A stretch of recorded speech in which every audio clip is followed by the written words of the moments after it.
Hello दोस्तों, मेरा नाम है प्रणव ओझा और आज इस वीडियो में हम लोग सिखाएंगे अक्टूबर 2019 में पूछाया गया क्वेश्चन पेपर। दोस्तों, ये वीडियो आपके लिए इम्पोर्टेंट क्यों है? बिकॉज ऐसे जनरली मोस्ट यही ऐसे ही क्वेश्चन आएंगे। मैं छाती ठोक के ऐसा नहीं बोलता हूँ कि यही क्वेश्चन आएंगे, लेकिन ऐसे ही क्वेश्चन जो है वो भैया आपके आएंगे। तो एक गारंटी लेता हूं कि अगर ये वीडियो आपने अच्छा सा देखा तो आप बकायदा अच्छे मार्क्स भी लेके आ सकते हो। और अगर ये वीडियो आपको लगता है कि भाई आपकी लाइफ में कुछ वैल्यू ऐड कर रहा है तो प्लीज इसे शेयर कीजिएगा, अपने दोस्तों को हेल्प हो जाएगी। और ये चैनल को सब्सक्राइब करना मत भूलिएगा, बिकॉज एग्जाम के पहले आपको भी पता है लाइव रिवीजन में आपके बहुत सारे डाउट्स जो होते हैं वो क्लियर होते हैं। तो चलो दोस्तों, अभी शुरू करते हैं अक्टूबर 2019 का paper, the factor which distinguish error and fraud. अगर आगे बढ़ने से पहले फिर से एक बार बोल देना चाहता हूं कि ये वीडियो बकायदा लंबा चलने वाला है। लंबा इसलिए चलने वाला है बिकॉज हर एक कॉन्सेप्ट में क्लियर करूंगा, बिकॉज ये ही क्वेश्चन आएंगे ऐसा नहीं है, ऐसे क्वेश्चन ही आएंगे। तो एक बार अगर कॉन्सेप्चुअल क्लैरिटी है तो आप कोई भी एग्जाम को अच्छे नंबर से क्रैक कर सकते हो और अच्छी जॉब या अच्छा करियर आप सिलेक्ट कर सकते हो।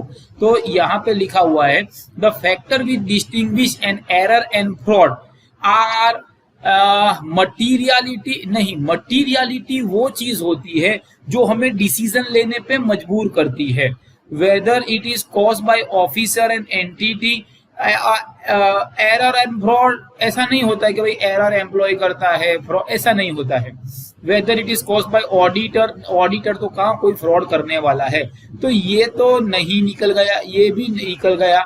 बचा हुआ क्या है? तो बचा हुआ है इंटेंशन, मतलब गलती से मिस्टेक, इसको एरर बोलते हैं। हम जा रहे हैं, किसी से हमारा पांव लग गया तो हम पांव चुके माफी मांगते हैं, भाई गलती हो गई। एक्सीडेंट होता है तो वो एरर ही होता है, जानबूझ के कोई लेके एक्सीडेंट नहीं करता है। लेकिन टांग अड़ाना उसको फ्रॉड बोल सकते हैं। तो बस जानबूझ के उसने किया, इंटेंशन।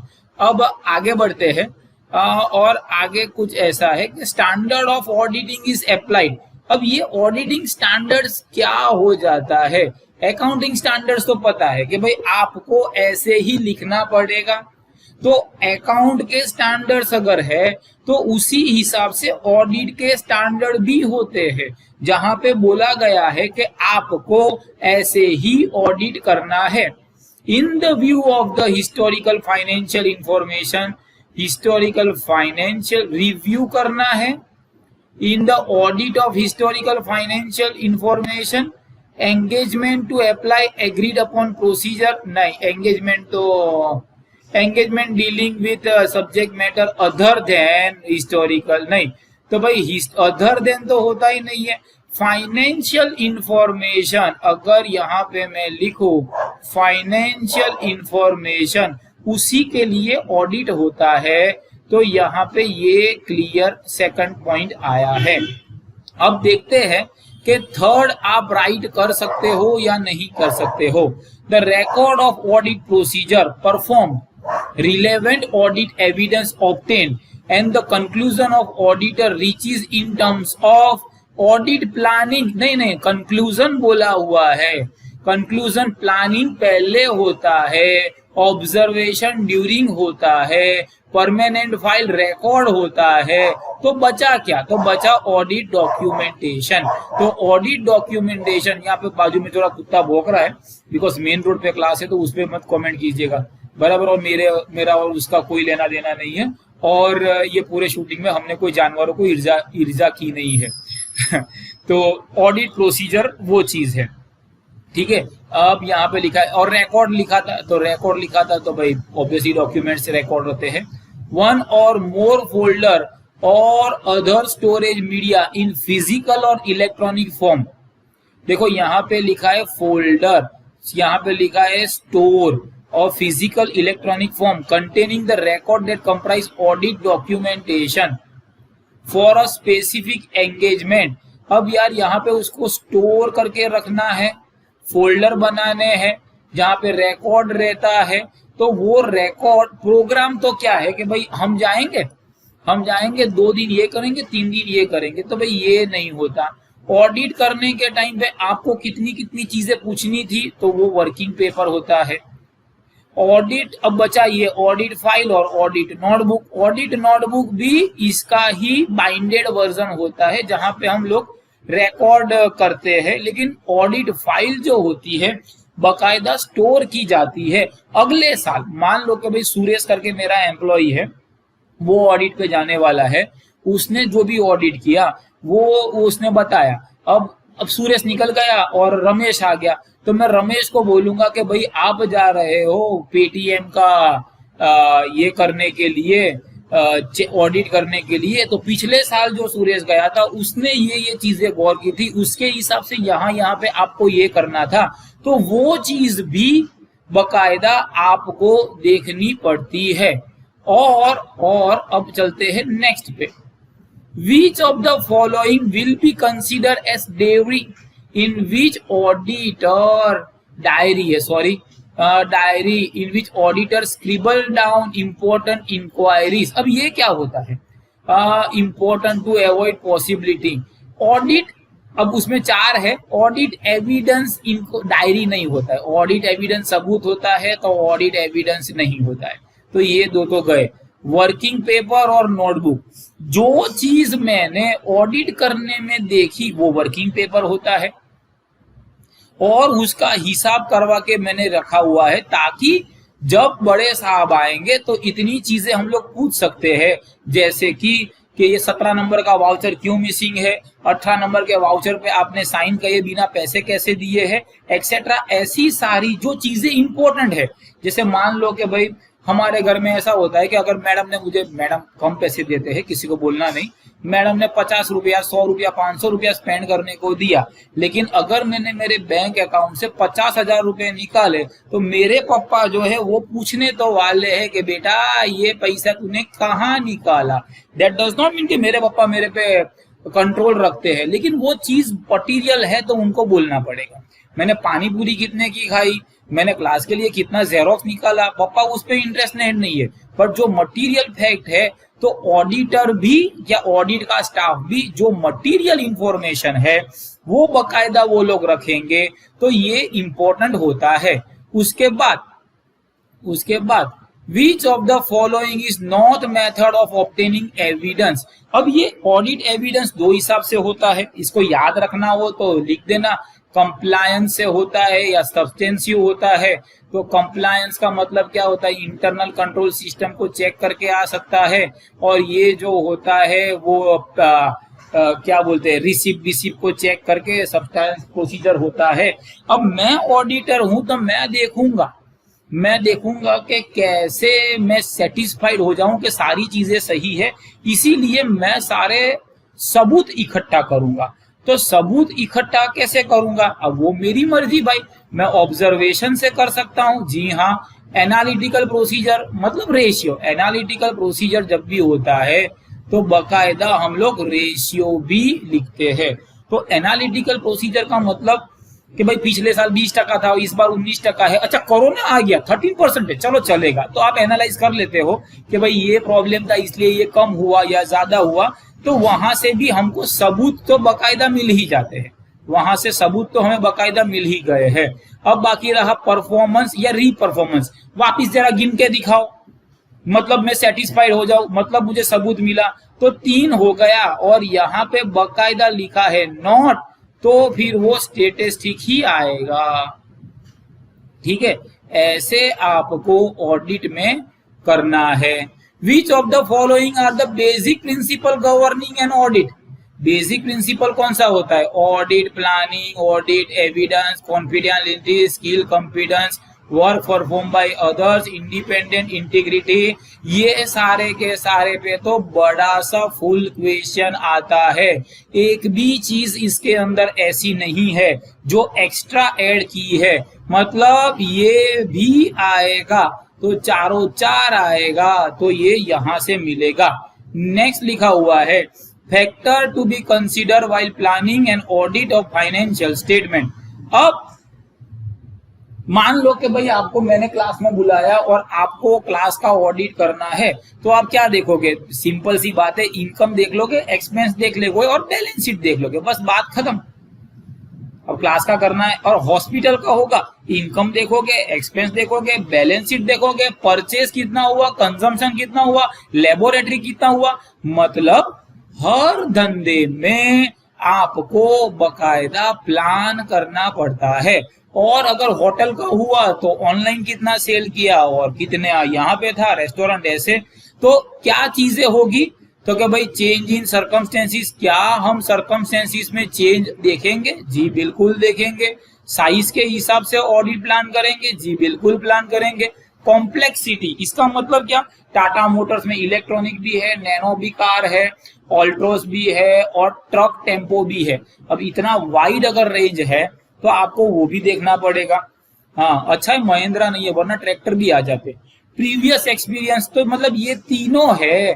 प्रीवियस एक्सपीरियंस को भी ध्यान में रख के हम लोग ऑडिट करेंगे। अब विजय माल्या को तो कोई रखने वाला है नहीं, प्रीवियस एक्सपीरियंस ही उसका खराब हो गया है, तो बकायदा ये चारों चीज आएगी। नेक्स्ट लिखा हुआ है sufficiency is a method of dash audit evidence obtained whereas appropriateness implies dash। अब ये सफिशिएंटी का मतलब क्या हो जाता है? मेरे लड़के ने मुझे बोला कि फर्स्ट टर्म में पापा मेरे से 95% आए, बढ़िया है भाई। फिर बोले कि फाइनल में मैं पास हो गया, 65% आए। तो भाई फर्स्ट टर्म का आया, सेकंड टर्म का कहाँ है? सी तो भाई पापा वो तो, अरे नहीं नहीं, मतलब सफिशिएंट बनने के लिए कि ये सफिशिएंट है, उसके लिए बकायदा आपको क्वांटिटी चाहिए और ये सही है। अप्रोप्रिएटनेस का मतलब सही है, और सही के लिए आपको रिलायबिलिटी चाहिए। तो मुझे तो ऑडिटर कैसा होता है? बेकार इंसान होता है।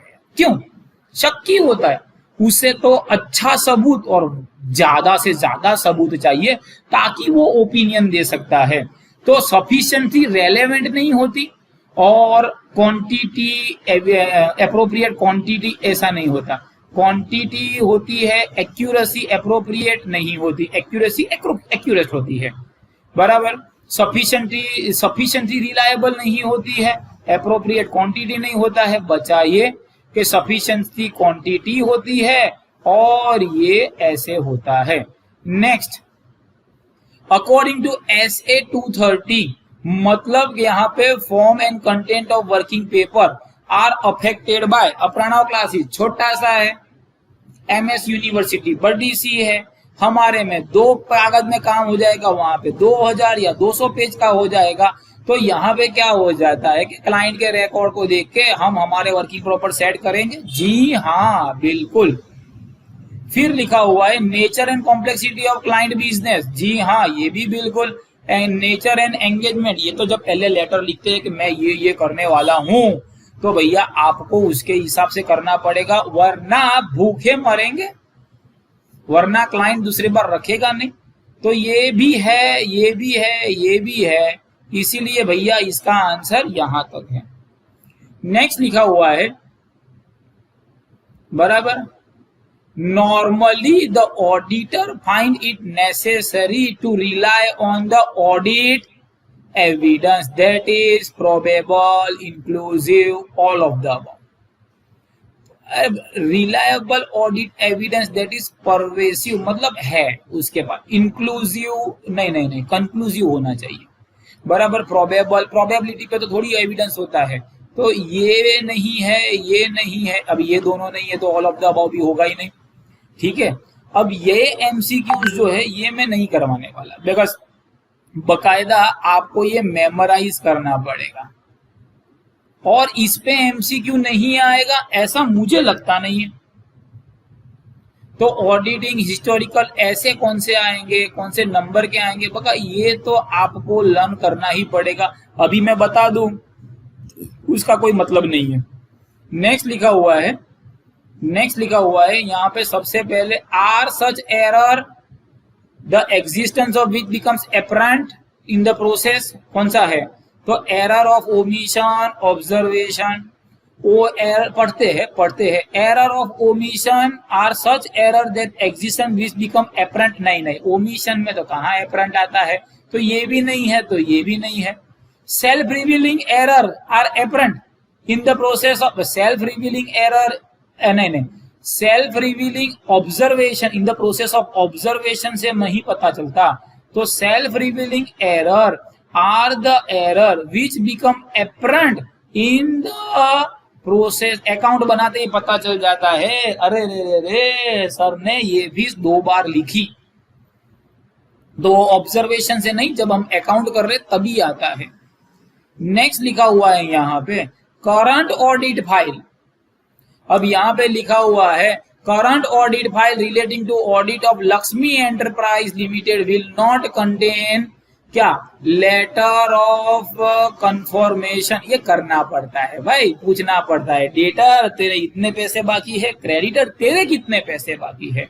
ऑडिट प्रोग्राम भाई ये करना पड़ता है। No objection certificate from previous auditor, अगर ऐसा हो तो करंट में नहीं जाएगा, ये परमानेंट में जाएगा, तो ये तो नहीं आता है। एनालिसिस एंड सिग्निफिकेंट इंपोर्ट, मतलब करंट अकाउंट में क्या नहीं आएगा, करंट ऑडिट फाइल में क्या नहीं आएगा, जो परमानेंट में आएगा वो, और ये दोनों परमानेंट में जाएंगे, इसलिए आंसर ये है।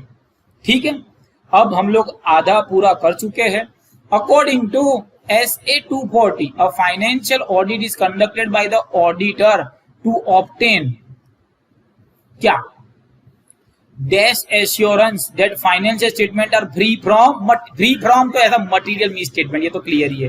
तो मटेरियल मिस स्टेटमेंट ये भी आता है, ये भी आता है, ये भी आता है, ये भी आता है, ले चारों चार आ गए, बराबर है।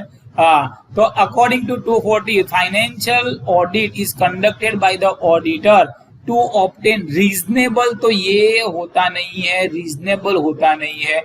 अब एब्सोल्यूट, अब यहाँ पे लिखा एब्सोल्यूट एंड रीजनेबल, तो भाई तमाम चीजों को मद्देनजर रखते हुए ये ही पॉइंट आएगा। अब उसके बाद नेक्स्ट लिखा हुआ है SA 200 overall objective of independent auditor. यहां पे क्या लिखा है, to obtain reasonable assurance, to report true and fair view, बराबर A and B, neither A and B, नहीं ये तो नहीं होता है, नाइदर A एंड B, तो ये नहीं होता है। ओवरऑल ऑब्जेक्टिव ऑफ इंडिपेंडेंट, तो भाई एश्योरेंस करेगा और ट्रू एंड फेयर, तो मतलब A एंड B दोनों यहाँ पे आएंगे। ठीक है, अब ये स्कैन करने में ये क्वेश्चन पता नहीं कहाँ, क्वेश्चन ही पता नहीं है तो क्या बताऊंगा मैं। अब इसके लिए गलती से माफी चाहता हूं, ये तो हमारा एक एरर है, फ्रॉड नहीं है, तो कमेंट मत करना। Standard on quality control requires working paper to be retain for 7 years, ये पता है। अगर नहीं पता है तो ये MCQ आ सकता है, अब इसमें 8 नहीं होता है, ये नहीं करना है। Audit engagement can be perform with respect to, audit किसके लिए होता है, प्रॉफिट के लिए होता है, नॉन प्रॉफिट के लिए, दो इसके लिए होता है, इसके लिए होता है, कंपनी के लिए तो होता ही है, तो बचा कौन सा भैया, बचा ये। The primary responsibility under section 240, अब मैं अगर ऐसा पूछूं कि 240 का मतलब क्या होता है, नहीं पता सर, ये ऐसे MCQ आ सकते हैं। और prevention and detection of fraud किसका होता है, ऑडिटर का, जी नहीं, मैनेजमेंट का। गवर्नमेंट तो फ्रॉड करने के बाद तुम्हारा सीन करेगी, देखना मालिया आएगा ही वापिस, मालिया क्या, मोदी भी आएगा, ललित मोदी भी आएगा, देख लेना, बराबर है। उसके बाद अगर यहां तक देख रहे हो और ये देखा तो मेरा भारत महान, इसमें एक लाइक ठोक देना, बराबर है। नेक्स्ट लिखा हुआ है dash job is analytical and critical in nature required auditors, यार ऑडिटर तो ऑडिटिंग, बस छोड़ो। एज पर 500, अब ये 500 एविडेंस का होता है, ये आपको याद रहना चाहिए। As per 500 information used by auditor in arriving at the conclusion of audit opinion is based on, पहला, और ये एविडेंस का है तो एविडेंस ही आएगा, अब इसमें ये ज्यादा डिटेल में नहीं जाना है, तो वो चीज आपको याद रखनी पड़ेगी। नेक्स्ट लिखा हुआ है dash is an outline of all procedures, to be followed in order to arrive at opinion concerning client financial statement. अब क्लाइंट फाइनेंशियल स्टेटमेंट के अंदर क्या आ जाता है, all procedure to be followed. तो ये तो प्रोग्राम है, जैसे मैंने पहले ही बोला था कि ये 2 दिन ये करेंगे, फिर ये करेंगे, एक्सेट्रा। सॉरी गलती। Which of the following is an advantage in preparation of working papers? क्या है? To provide guide for advising another client, basis, working proper, guide है, yes, guide है, provide subsequent, to provide basis for subsequent audit, subsequent audit नहीं, उसके लिए तो file आती है, रिव्यू करने के लिए हाँ ये देखा जाता है, ensure audit work is been carried out as per programme, तो ये ही आएगा। Messrs Swaraj Express purchase goods of 5 lakh recorded as furniture purchase. अब ये जो होता है ना रॉन्गली रिकॉर्डेड, फर्नीचर को परचेज, मशीनरी को रेवेन्यू, प्रॉफिट एंड लॉस वाले को बैलेंस शीट में, ये सारे एरर को एरर ऑफ प्रिंसिपल बोलते हैं। 100 रुपए कम दिए और 100 रुपए ज्यादा दिए, दोनों नहीं लिखा, उसे कॉम्पेंसेशन बोलते हैं। एरर ऑफ कमीशन और ट्रायल बैलेंस टैली नहीं होता है, उसे ट्रायल बैलेंस एरर बोलते हैं। अब बस भैया दिल्ली दूर नहीं है, लास्ट ही पेज है। Which of the following is are example of audit documentation? Programme, memorandum, letter, bank, सारे का सारा हिसाब रखना पड़ता है, बराबर। ऑडिट डॉक्यूमेंटेशन सारा मेमोरेंडम आएगा ही आएगा भाई। Which of the following statement is are true और false about continuous audit? It is conducted regularly, irregularly, interval, throughout the year. हाँ, continuous जो होता है ये throughout the year चलता रहता है। It is to be carried out on daily basis, ऐसा नहीं है लेकिन most of चलता रहता है। Internal control system ये तो चाहिए। It is needed when organization नहीं, it is needed ऐसा नहीं होता है। It is not expensive, भैया बहुत एक्सपेंसिव होता है, तो ये false है, बराबर, ये फॉल्स है। ये ट्रू है कि एनुअल डेली बेसिस, ये भी फॉल्स है, लेकिन हाँ 2-5-10 दिन में होता रहता है। It is needed when organisation has good internal control system, नहीं गुड इंटरनल कंट्रोल सिस्टम नहीं, बहुत ज्यादा काम होता है तो होता है। Which of the following is are advantages of audit programme? सारे एडवांटेज है कि भाई स्टाफ का काम हो जाएगा, इंस्ट्रक्शन मिल जाएगी, हेल्प इन एसेसिंग प्रोग्राम, तो ये सारे के सारे इसमें ही आ जाएगा। नेक्स्ट लिखा हुआ है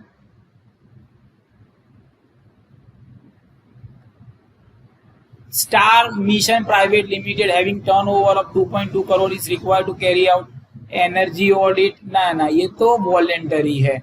स्टैट्यूटरी ऑडिट, जी हाँ। इंटरनल ऑडिट ये भी वॉलेंटरी है। टैक्स ऑडिट तो ये 2 कंपलसरी है, तो ये आ जाएगा।